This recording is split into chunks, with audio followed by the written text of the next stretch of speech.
온유하우스 매일 묵상 2월 19일 묵상을 시작하겠습니다.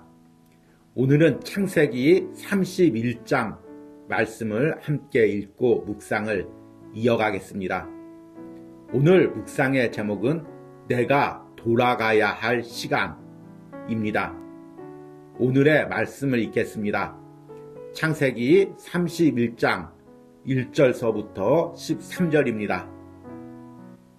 야곱이 라반의 아들들이 하는 말을 들은즉 야곱이 우리 아버지의 소유를 다 빼앗고 우리 아버지의 소유로 말미암아 이 모든 재물을 모았다 하는지라.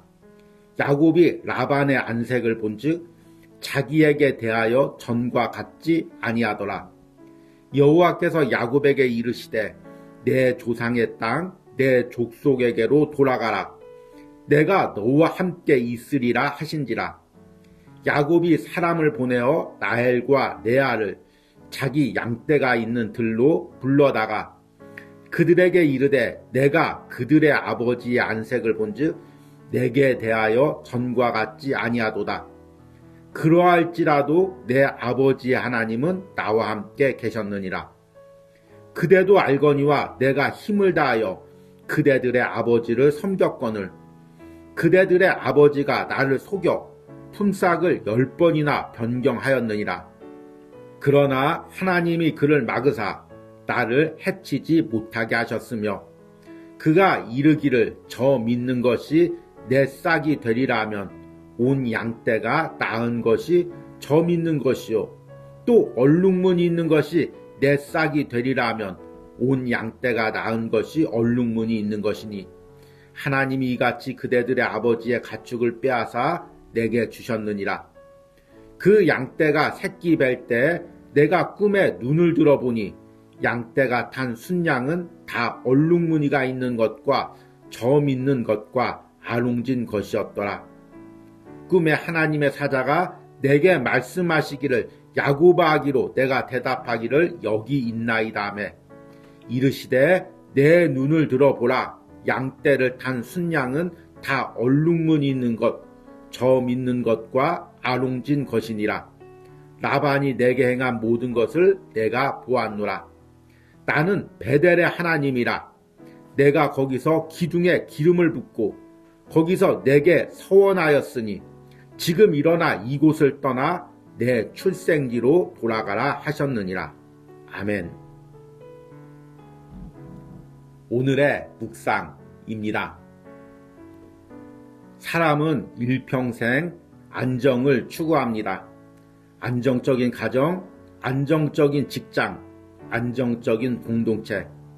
하나님의 사람 역시 때로는 세상의 안정감에 취해 하나님이 주신 예배와 사명의 자리로 돌아오지 못할 때가 있습니다. 우리가 세상의 안정적인 자리를 떠나지 못하는 이유는 그곳이 주는 안정감과 함께 사람 사이의 정을 끊지 못하기 때문입니다. 미우나 고우나 오랜 시간 함께하면서 들은 정을 쉽게 끊어내기가 어렵습니다. 이때 하나님이 역사하시는 방법이 바로 사람 사이의 갈등입니다. 하나님은 나와 세상 사람 사이에 갈등을 만들어 내가 머물려는 곳에서 나를 밀어내십니다. 아브라함도 이삭도 그리고 오늘 말씀의 야곱도 이 과정을 거쳐 다시 하나님의 예배 자리로 돌아오게 되었습니다. 창세기 31장에서는 야곱이 외삼촌 라반의 집에서의 생활을 마치고 고향으로 돌아가는 과정을 그리고 있습니다. 처음 야곱은 형의 분노를 피해 잠시 머물 생각으로 라반의 집에 왔습니다. 그러나 그곳에서 결혼을 하고 자녀를 낳으며 20년을 머물게 되었습니다. 비록 10번이나 품삯을 속이며 자신을 이용한 라반이었지만 20년 넘게 함께 생활하면서 야곱 역시 그곳에서 쉽게 떠날 수가 없었습니다. 또한 그에게는 4명의 아내와 많은 자녀들, 가축들이 있었습니다. 그 모든 것을 이끌고 안정적인 땅을 떠나 다시 광야를 지나 고향 땅으로 가기란 결코 쉬운 결정이 아니었습니다. 그러나 하나님은 라반뿐만 아니라 이제는 그의 아들들과도 갈등을 일으켜 야곱이 떠날 수밖에 없는 환경을 만드십니다. 그리고 이렇게 말씀하십니다. 여호와께서 야곱에게 이르시되 내 조상의 땅, 내 족속에게로 돌아가라. 내가 너와 함께 있으리라 하신지라. 만약 야곱이 라반과 그의 아들들과의 갈등이 없었다면 가나안 땅으로 돌아와 예배자의 사명을 이어갈 수 있었을까요? 애굽에서 노예 생활에 만족했던 이스라엘 백성들처럼 참고 견디며 그곳에서의 삶을 이어갔을 것입니다. 그러나 하나님은 야곱과 이스라엘 백성들이 하나님이 정하신 곳에서 예배하도록 그들의 삶에 갈등을 일으켜 그곳을 떠나 예배 자리로 돌아오게 하셨습니다. 내가 더 이상 세상의 자리에 머무르지 않고 즉시 결단하여 하나님이 정하신 나의 예배 자리와 사명의 자리로 돌아오기를 바랍니다. 아멘. 오늘의 말씀 해석입니다. 오늘은 창세기 31장 말씀을 읽고 묵상을 나누었습니다. 창세기 31장에서 야곱은 드디어 20년간 생활한 외삼촌 라반의 집을 떠나 하나님이 정하신 예배 장소 고향 땅 가나안으로 돌아옵니다. 이 과정이 결코 야곱에게는 쉽지 않았습니다. 야곱은 맨 처음에 어머니의 권유로 잠시 형을 피해 있으라는 그 말을 듣고 외삼촌 집에 갔습니다. 그런데 그 잠시가 20년이 되었습니다. 그 과정에서 레아와 라헬과 결혼하고 또 그 시녀인 비라와 실바와 결혼하며 많은 자녀들을 두었습니다. 또 라반이 비록 10번이나 품삯을 변개했지만 하나님께서 야곱을 신원해 주셨습니다.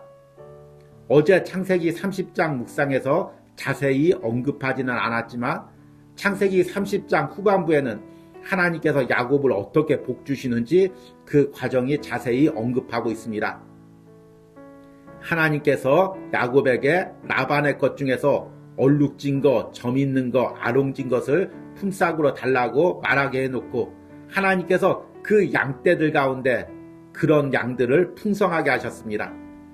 이렇게 되니까 라반도 그렇고 라반의 아들들도 야곱을 시기합니다. 오늘 1절 말씀을 보니까 야곱이 라반의 아들들이 하는 말을 들은즉 야곱이 우리 아버지의 소유를 다 빼앗고 우리 아버지의 소유로 말미암아 그 모든 재물을 모았다 하는지라. 2절에 야곱이 라반의 안색을 본즉 자기에게 대하여 전과 같지 아니하더라. 비록 라반이 야곱을 이용했어도 외삼촌이라는 정이 있었습니다. 그런데 이제 남처럼 자신을 대합니다. 안색이 변했습니다. 라반뿐만 아닙니다. 아들들도 이제 자신을 적대시합니다. 이럴 때 하나님께서 야곱에게 말씀하십니다. 3절에 보니까 여호와께서 야곱에게 이르시되 내 조상의 땅, 내 족속에게로 돌아가라. 내가 너와 함께 있으리라 하신지라. 하나님께서는 야곱과 라반의 가정을 갈등을 일으키시고 그 갈등 가운데 야곱이 잊고 있었던 예배자의 자리로 사명의 자리로 다시 불러드립니다. 아마 야곱이 이런 갈등이 없었다면 가나안 땅으로 돌아오지 않을 수도 있었습니다. 왜냐하면 비록 눈치가 보이지만 그래도 그곳에서 아내들과 자녀들 또 양떼들이 있기에 쉽게 움직일 수 없었기 때문입니다. 현대인들을 보면 참 어렵게 직장 생활합니다. 그러면서도 견디는 것이 가정을 돌보기 위해서 자녀들을 키우기 위해서 또 견딥니다. 부당한 대우도 받고 참고 인내합니다. 신앙인들도 이런 경우가 있죠. 분명히 잘못된 건 줄 알면서도 잘못된 세상 문화인 줄 알면서도 내가 손해보기 싫어서 또 사람의 정에 이끌려서 그곳에 머물며 점점 예배의 자리와 사명의 자리에서 멀어질 때가 있습니다. 그럴 때 하나님께서는 때로는 내가 평안히 있는 곳에 갈등을 일으킵니다. 그러면 우리는 당혹해하죠. 하나님, 그래도 내가 나름대로 세상 사람들보다는 하나님께 예배하고 신앙생활 하면서 살았는데 왜 이런 갈등이 있습니까? 왜 이런 시기와 질투를 당해야 됩니까? 이렇게 생각합니다. 그러나 우리가 조용히 기도할 때 그 다툼과 시기와 질투 가운데 나를 부르시는 하나님의 섭리를 발견하게 됩니다. 라반과의 갈등 속에서 다시금 고향 땅으로 부르는 하나님의 섭리를 발견하게 됩니다. 그리고 고향 땅으로 돌아오게 됩니다. 우리들은 익숙한 것에 안주하려는 성향이 있습니다. 처음 적응할 때는 다 어렵고 또 때로는 내 신앙관과 맞지 않아도 그곳에서 머물다 보면 무뎌지게 됩니다. 그리고 그곳에서 주는 안정감, 사랑과의 정에 머무르고 그곳을 쉽게 떠나지 못하게 됩니다.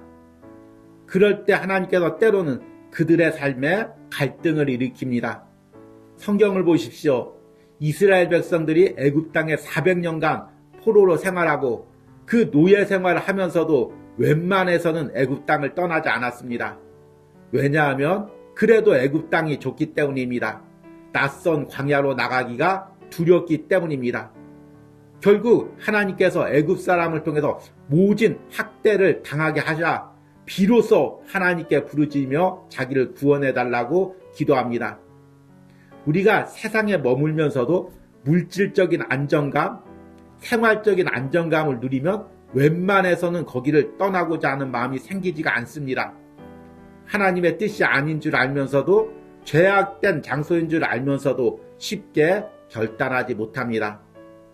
그때마다 하나님은 상황을 통해 환경을 통해 우리를 결단하게 하십니다.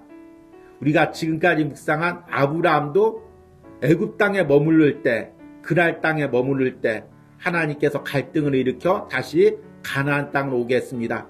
이삭도 마찬가지였습니다. 야곱이 밧단 아람에 머물 때도 마찬가지였습니다. 우리 중에는 이렇게 생각할지도 모릅니다. 어디서 예배하든 세상에 죄악된 곳에서도 예배하면 되지 않느냐 이렇게 생각할 수가 있습니다. 그러나 그것은 내 편의에 따른 예배입니다.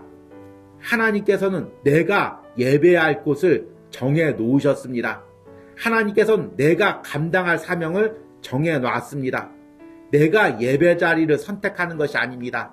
내 편의에 맞게 내 상황에 맞게 선택하는 것이 아닙니다. 사명도 마찬가지입니다. 내 상황에 맞게 사명의 장소와 시기를 선택하는 것이 아닙니다. 하나님이 부르신 때, 하나님이 부르신 장소로 우리는 순종하며 갈 뿐입니다. 아브라함도 그랬고, 이삭도 그랬고, 야곱도 그랬습니다. 오늘 창세기 31장을 묵상하며 혹시나 내가 야곱처럼 현실에 안주하고 머무르려고 하고 있는 마음들이 무엇이 있습니까? 그리고 하나님께서 내게 주신 원래의 사명이 무엇입니까? 내게 받기를 원하는 예배가 무엇입니까? 그리고 그 예배와 사명의 자리로 지금 하나님이 나를 어떻게 부르고 있습니까?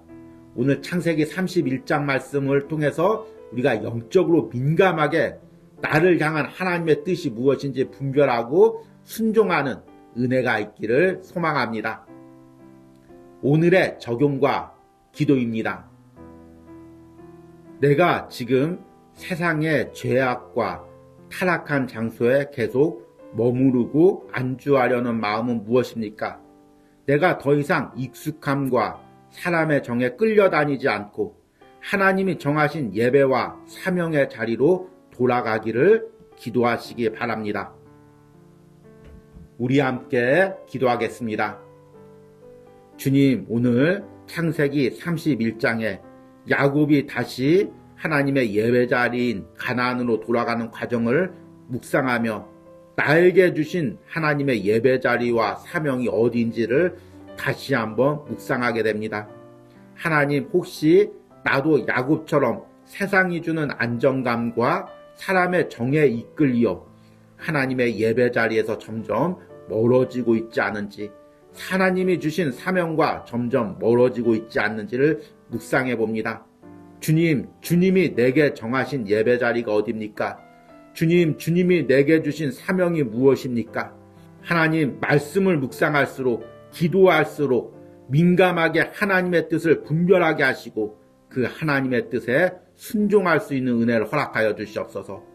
이 매일 묵상에 성령님의 역사가 있어서 이 묵상을 듣는 심령들마다 잠자던 영혼이 깨어나게 하시고 영적 분별력이 생기게 하시고 하나님의 뜻을 알아가는 지혜와 은혜가 있게 하여 주시옵소서.